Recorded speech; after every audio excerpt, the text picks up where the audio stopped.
love of Godhead. So there is devotional service on the material platform, which still includes anarthas.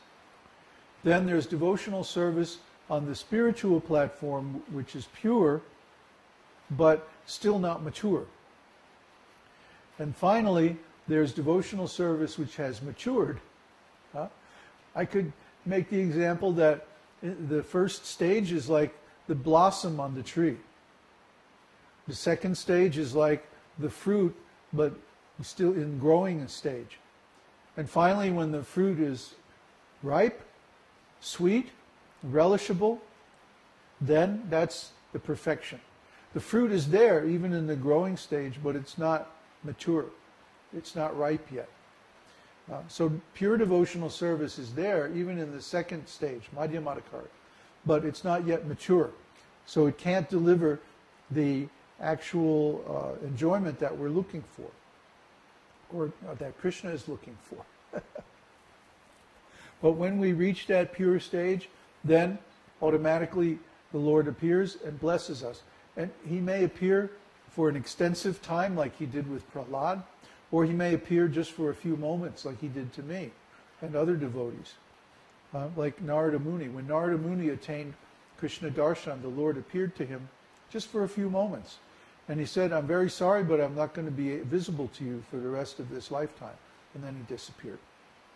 So for the rest of that lifetime, Narada Muni had to bear the separation from the Lord. But this feeling of separation also helps us mature in devotional service. So it's very valuable, actually. Anyway, more questions? Question from Indira. Well, Who? especially from Vignesh. Vignesh. Son? Yeah. Balaji, is it Prahlad's demonic school just like schools nowadays? I feel it's a waste of my life going to this school every day. I keep telling my mama. You're right. Actually, he's right. What are we going to do, Indira? Take him out of school and homeschool him. Jennifer is very courageous. She's taken her kids out of public school and is schooling them at home. I don't know, you're probably too busy to do that. But the best solution is to keep your kids at home and train them to be nice devotees. Read the scriptures to them. They'll become very intelligent. It's amazing. The devotees that are schooled at home usually enter college at around age 14. Try to understand. They complete all the regular curriculum for a GED examination by age 12 or 13. You see? Regular school holds us back because their actual agenda is not making us intelligent. It's not making us academically advanced. It's not teaching us how to learn, but just training us to be obedient so that we can be good slaves to our corporate masters in the future. That's why all the kids know, kids aren't stupid. Everybody, all the students know that school is just a waste of time. They would be much happier and be utilizing their time much better if they were out in the real world doing something useful. School tells you, gives you the message over and over and over again that you can't do anything useful. You can't do anything valuable. You can't make any contribution. And that's simply not true. It's a lie. So when we see kids that are brought up in natural circumstances, like these kids, Frank's kids. We have a friend here. I wish we could get them to come to one of these Sunday Satsangs, but they live way, way up in the mountains at a hot spring. I think that once it gets really cold, though, we'll get them out of there. Anyway, they have these kids who have never been in school a day in their lives. And you should see these kids. They're amazing. They're really nice. I usually don't like kids. I have to be honest. Most kids just rub me the wrong way. But these kids I like. I even like their 13-year-old daughter. Huh?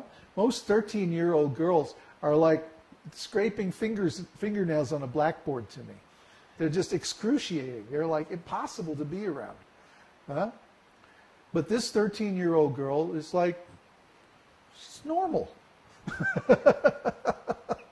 I said to her when I met her, I said, "You're not crazy." She's literally the first 13-year-old girl I've ever met who wasn't crazy. So why? Because she didn't go to school. She didn't go through the meat grinder. Huh? She didn't go through the slaughterhouse of school.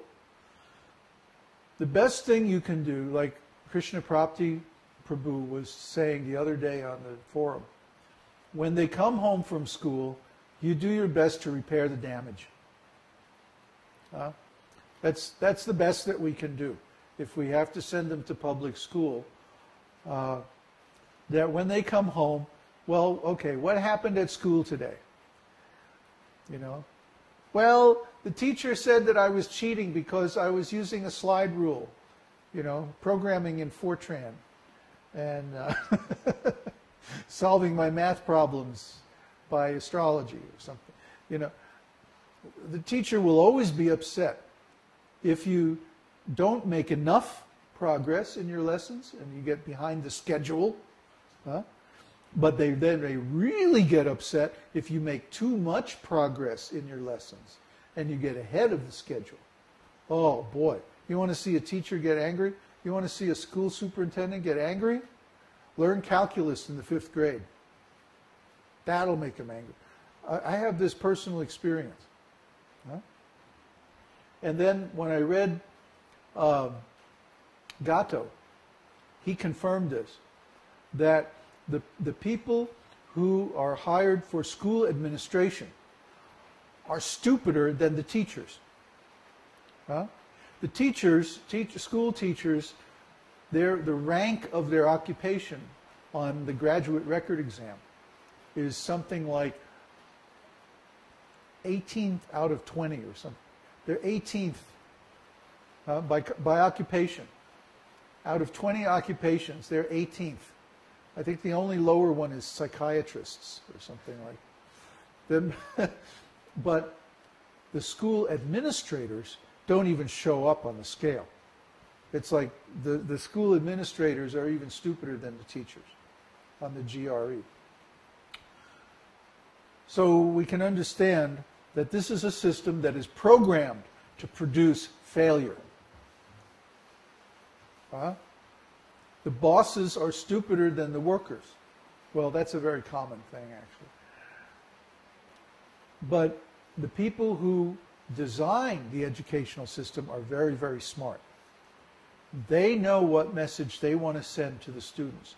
And the message is, you're stupid, you're useless, this is a waste of time. Ask any kid, they'll tell you. This is the message that they get from school. Even at university, any level. Oh, yeah. Yeah. By the time you come out of university, everything that you learned, even in your graduate degree, is obsolete. Any graduate students there? Is Suresh, not Suresh. Marino, yes. Oh, Marino? He's a graduate student? Well, she said yes. Okay. So anyway, this is a fact. Why even bother? You know, it's better to educate yourself. At least then you'll learn how to learn. We have a course, our effective study course, that teaches you how to learn. And it's basically by defining words, terms, and symbols. You have to define them, and you have to have a consistent ontology, a background system of knowledge to understand the meaning of what you're reading. Then you can apply it. But that's a different subject, and I don't want to get into that right now. Take the Bhakta degree program, and you'll see for yourself. Okay, more questions?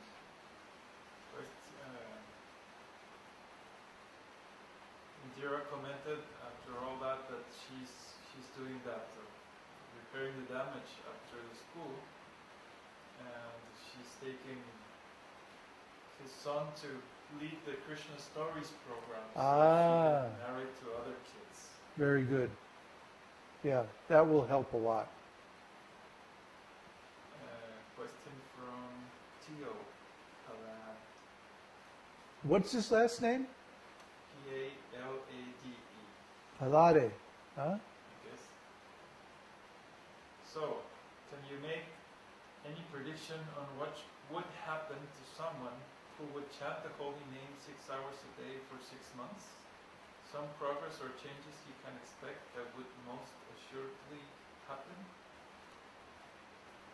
Well, you're going to make a lot of advancement. But you have to start from where you are. You can't artificially start chanting the holy name for a long period every day